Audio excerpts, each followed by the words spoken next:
नमस्कार साथियों, मैं आपका दोस्त विष्णु कुमार आप सभी दोस्तों का हार्दिक स्वागत करता हूं, अभिनंदन करता हूं भारत के सबसे बड़े online education platform Rajasthan exam पर। साथियों, ये चैनल डेडिकेट है आपके लिए आरपीएससी और आरएसएम एसएसबी बोर्ड की जितनी भी अपकमिंग एग्जाम है उनके लिए हिस्ट्री, पॉलिटी, ज्योग्राफी, इकोनॉमिक्स और जितने भी आपके सब्जेक्ट आते हैं उनके लिए। इसी कड़ी में मैं विष्णु कुमार आपके साथ हूँ राजस्थान ज्योग्राफी, इंडियन ज्योग्राफी और वर्ल्ड ज्योग्राफी के लिए। फिलहाल हमारा राजस्थान ज्योग्राफी का जो है कोर्सेज चल रहा है। इसके अंदर मैं आपको बताना चाहता हूं कि अनअकैडमी के प्लस कोर्स लेने के बहुत से फायदे हैं। जितने भी एजुकेटर हैं उनके द्वारा जो लाइव क्लासेस ली जाती है वो आपको मिलेगी। एजुकेटर परीक्षा की आपको कंप्लीट तैयारी करवाते हैं, कहीं भी कभी भी अनलिमिटेड आप लाइव एक्सेस कर सकते हो, इसके अंदर कोई डाउट नहीं है। आप डाउट क्लियरिंग सेशन के अंदर भाग ले सकते हो, पीडीएफ डाउनलोड कर सकते हो, टेस्ट सीरीज ज्वाइन कर सकते हो और अच्छा गाइडेंस ले सकते हो मेरे प्यारे साथियों। इसी कड़ी के अंदर हम आगे बढ़े तो आपको पता है आपको अन अकेडमी का लर्निंग ऐप डाउनलोड करना है और आपके मोबाइल नंबर यहाँ पर रजिस्टर्ड करके अपने आप को सेल्फ वेरीफाई करना है। उसके बाद यहाँ पर प्लस पे क्लिक करके आप कोर्स परचेज कर सकते हो केवल 350 रुपीज़ पर मंथ में 24 मंथ्स के लिए। 1 मंथ के लिए भी अवेलेबल है 1400 रुपीज़ का, 3 मंथ्स के लिए अवेलेबल है 1167 मंथली और 6 मंथ के लिए अवेलेबल है 933 मंथली में। 12 मंथ्स के लिए कोर्स लेना चाहते हैं तो 583 रुपीज़ पर मंथ का खर्चा आएगा और अगर 24 मंथ्स के लिए लेते हैं तो केवल 350 रुपीज़ पर मंथ में आप जो है कोर्स ले सकते हैं। बड़ा सस्ता है, इससे सस्ता मुश्किल होगा एजुकेशन के लिए। तो कम से कम विष्णु 1 मेरा रेफरल कोड है, अगर आप इसका यूज करेंगे तो गेट 10% ऑफ 10% आपको डिस्काउंट मिलेगा। साथियों, सक्सेस की सबसे खास बात क्या है? मेहनत करने वालों पे फिदा होती है, ये सबसे खूबसूरत और सबसे खास बात है। सक्सेस आपकी या मेरी या किसी और की नहीं है, जो भी मेहनत करेगा उसके पास सक्सेस आएगी, इसके अंदर कोई डाउट नहीं है। मैं मेहनत करूंगा मेरे पास आएगी, आप मेहनत करोगे आपके पास आएगी, इसके अंदर बिल्कुल सीधा फंड है इसका। चलो साथी, स्वागत है आप सभी का। हार्दिक अभिनंदन है राजस्थान के पशु संपदा, राजस्थान के पशुधन वाले चैप्टर में। साथियों, पशुधन राजस्थान के अंदर उतना ही महत्वपूर्ण है जितना हमारे खाना खाते समय रोटी के साथ हमें चाहिए सब्जी, ठीक है ना। अगर चावल के साथ चाहिए दाल, अगर वो नहीं मिलेगा तो फिर क्या मजा है। तो वैसे ही हमारे पशु संपदा है, पशुधन है कि इसको धन इसलिए बोलते हैं क्योंकि हमारे राजस्थान में, और न केवल राजस्थान बल्कि इवन पूरे इंडिया की अगर हम बात करें तो यहाँ पर मिक्स्ड एग्रीकल्चर की जाती है। यानी यहाँ पर जो है मिश्रित कृषि का सिलसिला बहुत ज़्यादा है। मिश्रित कृषि का जो सिलसिला है वो बहुत ज़्यादा है। और मिश्रित कृषि का मतलब क्या होता है? अगर आप कृषि कार्य भी करें और साथ में आप पशुपालन भी करें। क्या करें? कृषि कार्य भी करें और साथ में पशुपालन भी करें। ये इसलिए महत्वपूर्ण है क्योंकि हमारी जो कृषि है वो आज भी, हम उस कृषि को क्या बोलते हैं? मानसून का जुआ बोलते हैं। क्या बोलते हैं? मानसून का जुआ बोलते हैं। क्यों? क्योंकि आज भी हमारी जो एग्रीकल्चर है वो किसके ऊपर डिपेंड है? डिपेंडेंसी ज़्यादा है हमारे मानसून के ऊपर। क्योंकि आपके बारिश कम होती है, कई बार अकाल पड़ जाता है, कई बार जो आपके इंडियन ओशन का डाइपोल अगर ईस्टर्न पार्ट के अंदर एक्टिवेट ज़्यादा है और उसी समय अगर आपके अल नीनो हो जाता है तो बिल्कुल आपके अकाल की पूरी संभावना रहती है भारत के अंदर कि इंडियन सब कॉन्टिनेंट के अंदर जो है अकाल की स्थिति हो जाती है। ठीक है, इसलिए हमारे को मिश्रित कृषि करना जरूरी होता है। कृषि से क्या लाभ होते हैं हमें? कृषि से आपके इससे पशुपालन से क्या लाभ होते हैं? पशुधन से एक दो पशुधन के क्या है, मेले लगते हैं। मेले लगते हैं तो उनकी खरीद फरोख्त होती है, किसानों के पास पैसा आता है। एक हम जो है दूध का उत्पादन कर सकते हैं, हम जो है मांस का उत्पादन कर सकते हैं, हम जो है अंडे का उत्पादन कर सकते हैं, हम जो है मेलों के अंदर इनकी खरीद फरोख्त कर सकते हैं, यानी इन्हें बेचकर पैसे कमा सकते हैं। डेयरी प्रोडक्ट्स जो दूध हो गया, ठीक है ना, ऊन हो गया, ठीक है ना। ऊन के अंदर राजस्थान 1 नंबर है, दूध में राजस्थान का स्थान 2nd पोजीशन पे आता है पूरे भारत के अंदर। पूरे भारत का स्थान दूध के अंदर 1 नंबर 2 नंबर पे आता है पूरे विश्व के अंदर। ठीक है, तो इससे क्या होता है? डेयरी प्रोडक्ट्स बनते हैं। और इसके अलावा जो हमारे खाद्य प्रसंस्करण है, ठीक है ना, घी बनता है, बटर बनता है, ठीक है।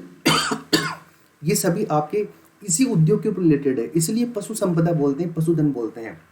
इसके अंदर हम क्या क्या स्टडी करते हैं? इसके अंदर हम गायों के बारे में देखते हैं, हम भैंस के बारे में देखते हैं, हम बकरी के बारे में देखते हैं, भेड़ के बारे में देखते हैं, सूअर के बारे में देखते हैं, घोड़े के बारे में देखते हैं, ऊँट के बारे में देखते हैं, कुक्कट मुर्गी के बारे में देखते हैं, मत्स्य मछली के बारे में देखते हैं। इन सब के बारे में चर्चा करते हैं। और साथ ही साथ हम क्या क्या चर्चा करते हैं? बहुत सारा टॉपिक है साथ ही। जैसे हमने एग्रीकल्चर देखा था, और एग्रीकल्चर में मैंने आपको बताया था केवल जो आपकी खाद्यान्न फसलें हैं, इन फसलों को पढ़ने से एग्रीकल्चर कंप्लीट नहीं होता। ठीक उसी प्रकार से पशुधन है, पशुधन के अंदर केवल गाय भैंस बैल बकरी ये पढ़ने से ही जो है आपके पशुधन कंप्लीट नहीं होता। बहुत सारे डायमेंशंस हैं। जब मैं कहता हूँ कि टॉपिक को पढ़ने के बाद में 80 से 90% कोई भी एग्जाम हो राजस्थान की, उसके अंदर यहाँ से क्वेश्चन आएगा ही आएगा, तो आएगा ही आएगा। क्यों? क्योंकि मैं आपको अपडेट करवाऊंगा राजस्थान सरकार का इकोनॉमी सर्वे, भारत सरकार का इकोनॉमी सर्वे, राजस्थान गवर्नमेंट की स्कीम और इंडियन गवर्नमेंट की स्कीम के साथ में करंट अफेयर्स, ठीक है। तब फिर क्वेश्चन बाहर कहाँ से जाएगा? नॉट पॉसिबल, कोई पॉसिबल नहीं है कि यहाँ से क्वेश्चन बाहर जाएगा। चैप्टर कंप्लीट, हमारे क्वेश्चन कंप्लीट। चलो शुरू करते हैं साथी। कुछ फैक्चुअल डेटा है जिनके बारे में आपको जानना जरूरी है, और वो फैक्चुअल डेटा जो है वो आपको नोट करते रहना है, ठीक है। इसके बाद में मैं आपको बिल्कुल पिक्चर सहित पूरी की पूरी जो है आपको ये पूरी कहानी बताऊंगा पशुधन के बारे में कि क्या महत्वपूर्ण है, क्यों इंपॉर्टेंस है। तो सबसे पहले देखो, पशुपालन की अगर हम बात करते हैं, ठीक है, किसकी बात करते हैं? पशुपालन की बात करते हैं तो एसजीडीपी का मतलब क्या है? स्टेट जीडीपी की बात करें तो इसके अंदर इसका योगदान 10 से 11% का योगदान है पशुपालन का। कितना है? 10 से 11% का योगदान है। जीडीपी का मतलब क्या होता है? एक वर्ष के अंदर उत्पादित कुल वस्तुओं और सेवाओं का मूल्य। एक वर्ष के अंदर उत्पादित, एक वर्ष के अंदर जितनी भी आपकी वस्तुएं और सेवाएं उत्पादित की जाती है, क्या उत्पादित की जाती है? वस्तु और सेवा। यानी मैं आपको क्या दे रहा हूँ? सेवा दे रहा हूँ। वस्तु, ये पेन का उत्पादन किया हमने, ये वस्तु का उत्पादन, इन सब का जो कुल मूल्य होता है उसे ही आप क्या बोलते हो? कुल मूल्य होता है, उसे ही आप क्या बोलते हो? जीडीपी बोलते हो। तो एसजीडीपी का मतलब है स्टेट गवर्नमेंट की जो घरेलू उत्पादन है उसके अंदर 10 से 11% का योगदान आपके पशुपालन का है। जानकर ताजुब होगा कि 90% जो लेबर है, जो श्रम है आपके पशुपालन के अंदर, वो किसके द्वारा किया जाता है? वो महिलाओं के द्वारा किया जाता है। और महिलाओं की आय को जो है हम जीडीपी के अंदर शामिल नहीं करते हैं, ये सबसे बड़ी बात है। और अभी ये जो है विवाद का बिंदु भी है, एक हाईलाइट मुद्दा भी है कि क्यों नहीं हम महिलाओं की इस श्रम को जो है जीडीपी के अंदर शामिल करें। अगर हम बात करें दूध के बारे में तो आपको जानकर खुशी होगी कि लगभग राजस्थान जो है 11 से 12% दूध का उत्पादन राजस्थान करता है, और दूध के उत्पादन में राजस्थान पूरे भारत में उत्तर प्रदेश के बाद में दूसरे स्थान पर आता है। अगर हम बात करें ऊन का मतलब है वूल, ऊन की बात करें तो ऊन में लगभग 34.4% का उत्पादन राजस्थान करता है, और ऊन के उत्पादन में राजस्थान जो है पूरे भारत के अंदर 1 नंबर पे आता है, फर्स्ट रैंक पे आता है, ठीक है। ये इकोनॉमी सर्वे के अंदर लिखे हुए हैं डेटा। कहाँ पर लिखे हुए हैं? इकोनॉमी सर्वे के अंदर, राजस्थान सरकार के। अभी मैंने आपसे प्रॉमिस किया था इकोनॉमी सर्वे राजस्थान सरकार की, मैं आपको पूरी चीजें बताऊंगा, उसी के अंदर से ये क्रम आगे चल रहा है। अगर हम पशु गणना की बात करें, किसकी बात करें? अगर हम पशु गणना की बात करें तो पशु गणना के ऊपर हमें नजर डालना जरूरी होता है। ये प्रत्येक 5 वर्ष के अंदर ये गणना का आयोजन किया जाता है। कितने वर्ष में? प्रत्येक 5 वर्ष में। और ये पशु गणना जो है कौन करवाता है, कौन इसके लिए जिम्मेदार होता है? तो इसके लिए एक विभाग है आपके, जिसका नाम आप जानते हो, राजस्व मंडल बोलते हैं उसे। क्या बोलते हैं? राजस्व मंडल। और राजस्व मंडल कहाँ पर है? आपके अजमेर में है। इस मंडल के द्वारा आपके जो है ये पशु गणना करवाई जाती है प्रत्येक 5 साल में। ध्यान रखना, अगर जनगणना प्रत्येक 10 वर्ष के अंदर होती है, पशु गणना प्रत्येक 5 वर्ष के अंदर होती है, वन गणना प्रत्येक 2 वर्ष के अंदर होती है, और कृषि गणना प्रत्येक वर्ष होती है, ठीक है ना। अभी आपके पुलिस कांस्टेबल के अंदर एक प्रश्न पूछा था, जनगणना कितने वर्ष के अंदर होती है, ठीक है। तो पशु गणना कितने वर्ष में होती है? आपके 5 वर्ष के अंदर होती है, ठीक है। तो ध्यान रखना, ये कुछ फैक्चुअल डेटा है जो आपको पता होना चाहिए। अगर आपसे पूछे कि पहली पशु गणना कब हुई थी, तो ध्यान रखना दिसंबर 1919 से आपकी पशु गणना पहली शुरू हुई थी, जो कि आपके अप्रैल 2020 तक आपकी पहली पशु गणना चली थी, 1920 तक, ठीक है ना। दिसंबर 1919 से ये पशु गणना शुरू हुई, जो 1920 तक आपके चली थी। यानी आपको क्या याद रखना है? पहली पशु गणना कब हुई? 2019-20 में। और अभी क्या चल रहा है? 2019-20 चल रहा है। पहली कब हुई थी? 1919-1920 में। अभी क्या चल रहा है? 2019-2020। यानी आज से लगभग 100 वर्ष पहले आपकी पशु गणना हुई थी पहली, ठीक है। अब देखो, अगर हम बात करें राजस्थान की, तो बिफोर द इंडिपेंडेंस 1947 से पहले राजस्थान के अंदर कुछ जिले ऐसे थे, यानी कुछ रियासतें ऐसी थी, जैसे एक जयपुर रियासत हो गई, एक आपके दूसरी बीकानेर रियासत हो गई, एक आपके तीसरी जो है जोधपुर रियासत हो गई, उसके बाद में कोटा रियासत और बूंदी रियासत। ये कुछ रियासतों के नाम मैंने आपको बताए हैं। इन रियासतों ने 1947 से पहले अपने राज्य में, अपनी रियासत के अंदर क्या करवा दिया था? पशु गणना का काम इन्होंने करवा दिया था। देखो, वो काम उन्होंने पहले ही करवा दिया था, तो आज हम करवा रहे हैं, तो कोई विशेष बात नहीं है। पहले हमारे राजा महाराजाओं ने इन सब की व्यवस्था करके रखी थी अच्छे से। बात समझ गए आप? उसके बाद देखिए 1947 के अंदर हमने ये किया। अगर हम बात करें स्वतंत्र भारत की, किसकी बात करें? स्वतंत्र भारत की बात करें कि आफ्टर इंडिपेंडेंस, यानी आफ्टर 1947 की बात करें, तो पहली पशु गणना आपके 1951 में हुई थी। कितनी? कब हुई थी? 1951 में। और इसके अनुसार आपके जो है 255.16 लाख पशु आपके लाख पशु आपके यहाँ पर संख्या में थे। कितने थे? अगर स्वतंत्र भारत की बात करें तो उसके बाद 1951 के अंदर आपके पशु थे 255 लाख, आपके राजस्थान की बात कर रहा हूँ मैं, ठीक है। और 1997 की ये पशु गणना है, ये बहुत ज़्यादा महत्वपूर्ण है। ये इसलिए महत्वपूर्ण है, 1997 के अंदर पशु गणना हुई और इसी पशु गणना के आधार पर आपके जो है 5 करोड़ 47 लाख पशु थे आपके, कहाँ पर 5 करोड़ 47 लाख आपके पशु थे, ठीक है। उसके बाद में देखो 1997 के बाद में आपकी एक तो पूरे भारत के अंदर क्या हो गया, एक तो अकाल आ गया और अकाल के बाद में एक क्या आ गया, आपके सूखा आ गया। तो अकाल और सूखा आ गया, तो उसके बाद में तुरंत बाद में जब आपकी एक गणना हुई 2003 में, यानी 2003 की जो पशु गणना हो गई थी, उस पशु गणना में आपके पशुओं की संख्या 4 करोड़ 91 लाख रह गई थी। कितनी रह गई थी? 4 करोड़ 91 लाख।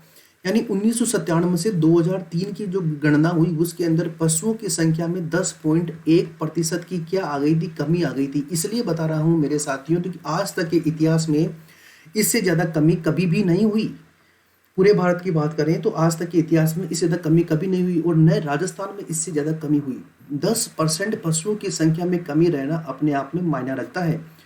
तो 1997 से 2003 के बीच में 10.1% पशुओं की संख्या में क्या आ गई थी, कमी। अकाल, और इसका कारण क्या था, अकाल और सूखा। इसलिए इस बात को याद रखिएगा। अब हम बात करते हैं 18वीं पशु गणना की। कौन सी पशु गणना की? 18वीं पशु गणना की हम बात करते हैं तो देखो 18वीं पशु गणना जो है ये इसलिए इंपॉर्टेंट है क्योंकि ये 2007 में हुई थी और ये आपके पहली नस्ल आधारित पशु गणना थी। पहली किस आधारित? पहली आपके नस्ल आधारित पशु गणना थी, इसलिए महत्वपूर्ण है। इसलिए सीधा प्रश्न आ सकता है कि कौन से साल के अंदर सबसे ज्यादा कमी हुई, 2003 में। और कौन सी ऐसी गणना थी, पशु गणना, जो पहली बार नस्ल आधारित की गई, 18वीं पशु गणना। अगर हम बात करें 19वीं पशु गणना की, 19वीं पशु गणना, तो ये 19वीं पशु गणना आपके 2012 में शुरू हुई थी और यहाँ पर राजस्थान में 577.32 लाख, यानी 577.32 लाख, यानी 5 करोड़ 77 लाख पशु जो है आपके राजस्थान में थे, जो कि पूरे भारत में जितने भी आपके पशु संपदा थी उसका लगभग 11.27% आपके राजस्थान में था। इसलिए राजस्थान महत्वपूर्ण है। बात समझ गए? 19वीं गणना की बात करें तो हमारे राजस्थान के अंदर जो पशु घनत्व था, यानी 1000 व्यक्तियों पर जो पशु थे उनकी संख्या 169 थी। ये 19वीं पशु गणना की बात हुई है, ठीक है ना। ये इसलिए मैं 19वीं पशु गणना की बात इसलिए कर रहा हूँ क्योंकि 20वीं पशु गणना से हम इसका कंपैरिजन करेंगे। क्या करेंगे? कंपैरिजन करेंगे। तो एक बार आओ देखते हैं। देखें, हम बात करें 20वीं पशु गणना की, ठीक है ना। किसकी बात करें? 20वीं पशु गणना की बात करें तो 20वीं पशु गणना थोड़ी ज्यादा इंपॉर्टेंट है। इसलिए महत्वपूर्ण है क्योंकि इसका हम एक तो 19 से इसका कंपेरिजन करके ये बताएंगे कि इसके अंदर क्या क्या इंपॉर्टेंट है और किस किस तरह से ये बढ़ोतरी हुई है, कहाँ पर इसके अंदर कमी हुई है, ये इसका महत्वपूर्ण है।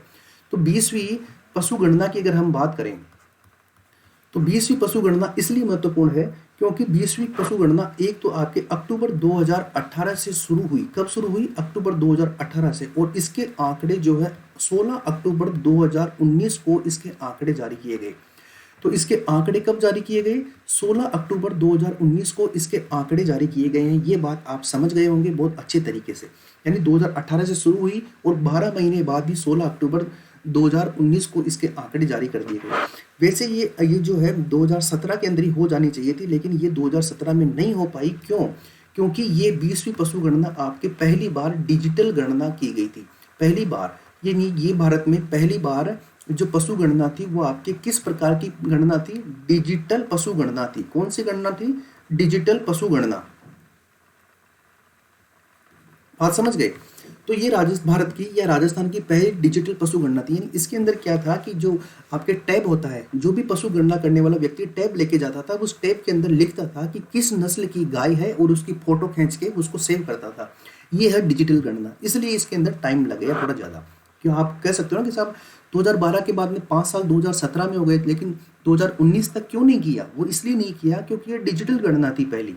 ठीक है, तो आगे देखो, अगर हम बात करें 20वीं पशु गणना की तो इसके आधार पर राजस्थान की बात करें तो राजस्थान में कुल 568.01 लाख पशु संपदा आपके राजस्थान में थी। कितनी थी? 68.01 लाख पशु संपदा, यानी आप ये कह सकते हो मोटा मोटा कि 5 करोड़ 68 लाख पशु आपके राजस्थान में है। कितने हैं? 5 करोड़ 68 लाख पशु आपके राजस्थान में है। ठीक है, जो कि आपके पूरे भारत की पशु संपदा का 10.58%। किसका? पूरे भारत की पशु संपदा का, पूरे भारत के अंदर जितने पशु हैं उसका लगभग आपके संपदा का 10.58% आपके राजस्थान में है। आप समझ गए होंगे आपकी कितना महत्वपूर्ण है राजस्थान के अंदर पशुधन, जो कि ये आपके है पूरा 10.58%, ये राजस्थान भारत की पशु संपदा का इतना प्रतिशत है। अब देखो दूसरी इंपॉर्टेंट बात क्या है, इसलिए महत्वपूर्ण ज़्यादा हो जाती है ये। अगर हम बात करें कि राजस्थान का स्थान कौन सा है पशुओं के अंदर, तो राजस्थान का स्थान पशुओं की संख्या की बात करें तो पशुओं की संख्या में राजस्थान का जो स्थान है वो स्थान है दूसरा। कौन सा स्थान है? दूसरा। तो पहला स्थान किसका है? पहला स्थान आता है आपके उत्तर प्रदेश का। उत्तर प्रदेश का आपके क्या है? पहला स्थान है। क्या है? पहला स्थान। अगर हम पशु घनत्व की बात करें तो पिछली बार पशु घनत्व आपके 169 था, इस बार पशु घनत्व आपके 166 है। ठीक है, और पिछली बार की मुकाबले, यानी पिछली बार हमने देखा था कि पिछली बार जो आपके पशु की संख्या थी वो कितनी थी? पिछली बार आपके 5 करोड़ 77 लाख पशुओं की संख्या थी। अभी कितनी है? 5 करोड़ 68 लाख पशुओं की संख्या है। यानी 19वीं गणना की बात करें और 20वीं गणना की बात करें तो राजस्थान के अंदर पशुओं की संख्या के अंदर 1.61% की क्या हुई है? कमी हुई है। क्या हुई है? कमी। और ये जो कमी है ये आपके एग्जाम के लिए बहुत ज़्यादा महत्वपूर्ण है। अब पता नहीं, हमारे लिए तो नुकसानदायक है ही है क्योंकि राजस्थान के अंदर इतनी कमी हुई है, लेकिन एग्जाम के लिए बहुत ज़्यादा महत्वपूर्ण है कि राजस्थान में 19वीं गणना से 20वीं गणना के अंदर जब पशु गणना करी हमने तो कितने प्रतिशत पशुओं की संख्या में कमी आ गई? तो 1.61% पशुओं की संख्या में क्या आ गई? कमी आ गई। नंबर एक बात, घनत्व पिछली बार कितना था? 169 था, इस बार घनत्व कितना है? 166 है, यानी 3 अंकों की घनत्व के अंदर भी क्या आ गई? कमी आ गई। इसके अलावा सबसे ज्यादा पशु कहाँ पर है? आपके उत्तर प्रदेश में, राजस्थान में दूसरे नंबर पे है। कितने हैं? 5 करोड़ 68 लाख पशु संपदा आपके राजस्थान राज्य में है, जो कि पूरे भारत की 10.58% पशुधन को कवर करती है। 2018 के अंदर 19 के अंदर इसके आंकड़े जारी किए गए थे और पहली ये क्या थी? डिजिटल गणना थी। बात समझ गए क्या? ये 20वीं गणना के बारे में कुछ खास बातें थी। अब इकोनॉमी सर्वे जो आर्थिक समीक्षा है वो क्या बोलता है वो भी देख लीजिए। 2019-20 की जो आर्थिक समीक्षा है उसके कुछ अलग से आंकड़े हैं, उसके बारे में आपको मैं बता देता हूं। आर्थिक समीक्षा के बारे में, वो आर्थिक समीक्षा ये बोलती है कि राजस्थान जो है पूरे भारत का लगभग 7.23% गायों को रखता है। अगर हम बात करें किसकी? भैंस के बारे में, अगर हम बात करें किसकी? भैंस के बारे में, तो पूरे भारत की लगभग 10.64% भैंसें आपके राजस्थान के अंदर रहती है। इसके अलावा हम बात करें बकरियों के बारे में, अगर हम बात करें पहले भेड़ के बारे में, तो पूरे भारत की जो भेड़ों की संख्या है उसकी 12.47% भेड़ आपके राजस्थान में रहती है। अगर हम बात करें बकरी के बारे में तो पूरे भारत में जितनी बकरियां हैं उसका लगभग 14% बकरियां आपके राजस्थान में है। अगर हम बात करें ऊंट के बारे में तो जितने पूरे भारत में ऊंट है उसका लगभग 84.43% जो है आपके राजस्थान में निवास करता है। तो देखो इसलिए तो बताया है राजस्थान का 10% से ज़्यादा पशु संपदा, पशुधन कहाँ पर है? आपके रंगीले राजस्थान में है। तो ये इंपॉर्टेंट बात है कि नहीं है? तो फिर पशु संपदा हुई कि नहीं हुई भाई? पशु संपदा हुई है। अगर हम बात करें मुर्गी के बारे में, तो मुर्गी के बारे में बात करें तो राजस्थान का स्थान 17वां है और मुर्गी को क्या बोलते हैं? कुक्कट बोलते हैं। क्या बोलते हैं? कुक्कट। ठीक है ना, इसके अंदर राजस्थान का स्थान 17वां है और भारत का स्थान 7वां है पूरे भारत में। अगर हम चर्चा करें एक बार भारत के बारे में, अगर हम चर्चा करें एक बार भारत के बारे में, साथियों कुछ भी नहीं छोड़ूंगा क्योंकि मैं जहाँ से उठाता हूँ वहाँ से पूरा ही मान लेता हूँ, कुछ भी बाकी नहीं रखता हूँ। ठीक है ना। अगर हम बात करें भारत के बारे में, ठीक है ना, तो भारत की बात करें तो अगर गाय की बात करें तो गाय के अंदर भारत का स्थान आपके दूसरा है, सेकंड स्थान है, नंबर 1। नंबर 2 अगर भैंस की बात करें तो भैंस की संख्या के मामले में भारत का स्थान पूरे विश्व में पहला है। अगर हम बात करें बोवाइन के बारे में, बोवाइन का मतलब समझ लो, बार बार बोवाइन शब्द आएगा आपके पशु संपदा के अंदर बोवाइन का मतलब होता है जब गाय और उसके साथ में आपको भैंस को मिला दें और उसके साथ में याक, वाइफ और याक होता है, बचपन से पढ़ते आ रहे हो, और एक होता है मिथुन, ठीक है ना। इन चारों को जब एक साथ मिला देते हैं तो इसे बोवाइन कहते हैं। और बोवाइन के मामले में भारत का स्थान पूरे विश्व के अंदर पहला है। अगर हम नंबर 4 की बात करें बकरी के बारे में, तो बकरी की बात करें तो भारत का स्थान पूरे विश्व के अंदर दूसरा है। नंबर 5 अगर भेड़ की बात करें तो भेड़ के अंदर पूरे भारत का स्थान पूरे विश्व में तीसरा है। अगर ऊँटों की बात करें तो ऊँट जो है सऊदी अरब वगैरह में सबसे ज़्यादा मिलते हैं। ऊँटों के मामले में भारत का स्थान 16वें नंबर का है। कितने नंबर का है? 16वें नंबर का है। ये भारत की चर्चा हुई है। किसकी चर्चा हुई है? ये भारत की चर्चा हुई है। बात समझ रहे हो क्या आप? ये भारत की चर्चा है भाई। तो एक बार वापस देखते हैं, हमने कुछ स्पेशल चीज़ें देखी है। पशुपालन में एसजीडीपी में 10 से 11% का योगदान है। और जीडीपी का मतलब क्या होता है? एक वर्ष में उत्पादित वस्तुओं और सेवाओं का जो कुल मूल्य होता है एक निश्चित भौगोलिक क्षेत्र में, उसे जीडीपी बोलते हैं। 90% श्रम कौन करता है? पशुपालन के अंदर महिलाएं करती है। दूध का लगभग राजस्थान में 11 से 12% का उत्पादन होता है, दूसरे स्थान पर है। ऊन का लगभग 34.4% उत्पादन होता है और ऊन के उत्पादन में राजस्थान का स्थान 1 नंबर पे है। पशु गणना आपके प्रत्येक 5 वर्ष में होती है, जनगणना 10 वर्ष में होती है, वन गणना 2 वर्ष में होती है और आपकी कृषि गणना प्रत्येक वर्ष में होती है। पशु गणना प्रत्येक 5 वर्ष में होती है। इसको करवाने वाला राजस्व मंडल अजमेर है। पहली पशु गणना 1919-1920 में हुई थी और 1947 से पहले ही कुछ रियासतें जयपुर, बीकानेर, जोधपुर इन्होंने पशु गणना कर ली थी। आफ्टर इंडिपेंडेंस, स्वतंत्रता प्राप्ति के बाद में 1951 में पहली बार पशु गणना हुई थी, जिसके तहत राजस्थान में 255 यानी 2,55,00,000 पशु थे। 1947 से 2003 की जो पशु गणना थी ये इसलिए महत्वपूर्ण है क्योंकि इसमें आज तक के इतिहास में सबसे ज्यादा पशुओं की संख्या में कमी हुई। और कमी कितनी हुई? 10.1%, यानी 0.1 को तो नहीं याद रखो तो कोई दिक्कत नहीं है, 10% की कमी हुई है, इस बात का ध्यान रखिएगा। 18वीं पशु गणना जो 2007 में हुई थी इसलिए इंपॉर्टेंट है क्योंकि ये पहली नस्ल आधारित गणना थी। कौन सी? नस्ल आधारित गणना है ये। और 19वीं पशु गणना इसलिए महत्वपूर्ण है क्योंकि 19वीं से हम 20वीं का क्या करते हैं? कंपैरिजन करते हैं। 19वीं गणना अभी 20वीं गणना से जस्ट पहले हुई थी 2012 में। उसके बाद देखो 20वीं पशु गणना 2017 में हो जानी चाहिए थी, लेकिन अक्टूबर 2018 से ये शुरू हुई और 16 अक्टूबर 2019 को इसके आंकड़े जारी किए गए। ये पशु गणना राजस्थान की पहली डिजिटल पशु गणना थी। कुल पशुओं की संख्या 568 यानी 5,68,00,000 है, जो कि कुल भारत की पशु संपदा का 10.58% है। पशुओं की संख्या में इसका दूसरा स्थान है, ठीक है। उत्तर प्रदेश जो है पशुओं की संख्या में पहला स्थान है। और राजस्थान के अंदर पशुओं की जो संख्या के अंदर कमी हुई है 19वीं गणना से 20वीं गणना में, वो 1.61% की कमी हुई है। घनत्व जो है 166 है। अगर हम बात करें इकोनॉमिक सर्वे के अनुसार राजस्थान में पूरे भारत के लगभग 7.23% गाय है, पूरे भारत की लगभग 10.64% भैंस है, पूरे भारत की 12.47% भेड़ है, पूरे भारत की 14% बकरी है, पूरे भारत का 84.43% आपके 84.43% ऊँट आपके राजस्थान में है।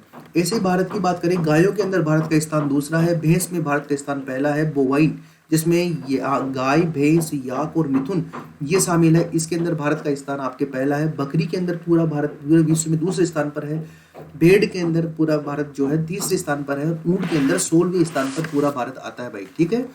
आज कुछ इसी तरह से आप इन चीज़ों को याद करिए और एक व्हाइट पेपर की कॉपी लेकर इनको रिटर्न वर्क में आप इसे अपडेट करते रहिए, क्योंकि बहुत अच्छा आपका चैप्टर कंप्लीट होने वाला है। जैसा आपका एग्रीकल्चर हुआ है वैसे ये वाला भी कंप्लीट होगा। बिल्कुल निश्चिंत होकर आप इसको पढ़ते रहिए और इसको याद करते रहिए। और फ्राइडे को शाम को 5 बजे आपके जो है लाइव टेस्ट होगा, तो उसके अंदर सभी पधारिए। फ्राइडे को शाम को 5 बजे लाइव टेस्ट होगा 5 PM पे, तो आप उसके अंदर सभी आइए और अपनी कैपेसिटी की भी जांच कर सकते हैं, ठीक है साथियों। तो आज के लिए इतना ही है पशु संपदा, और आप सभी ने इसको कंटिन्यू वॉच किया। इसके जो है आप नोट्स बनाते रहिए और थैंक यू फॉर वॉचिंग। लगातार बने रहिए और इसके नोट्स बनाते रहिए, अपनी तरक्की को आगे बढ़ाइए और नौकरी को सुनिश्चित कीजिए। तब तक के लिए नमस्कार, जय हिंद, जय भारत।